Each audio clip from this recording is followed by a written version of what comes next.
Alright mga sir, for this video, tulungan ako sa inyo sa gamitin sa paggamit sa foreign key.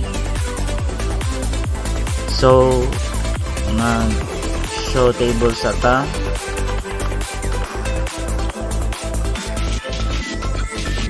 Alright, tapos describe na to na describe users. Isa na yung mga details dra. Then maghimo tag table nga connected dapat kay users, diba? Sa example na to is kabantay mo sa Shopee, ikaw nga user na kay foreign key nga transactions, is kanang si transactions mao na ang imuhang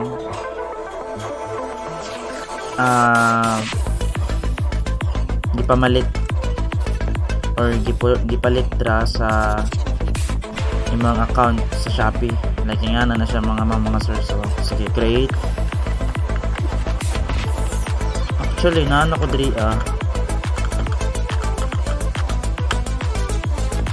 transactions tamad ka no, nag na lang ano ba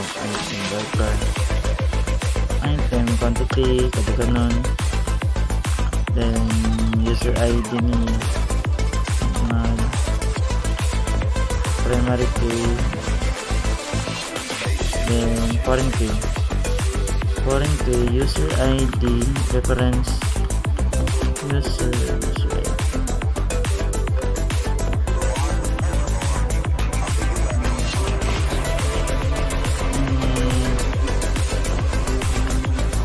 Alright, so try na to. Gana. Alright, so yun, ipasok. Then as we this the transactions, or as we describe the transactions,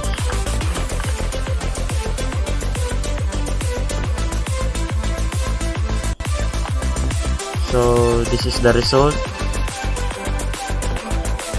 And nakita ninyo ang key niya is naka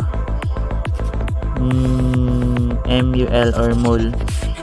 Sabot ana is naka multiple. So ingat ra kadali sa on pa Gmod table sa foreign key na connected sa isa ka table.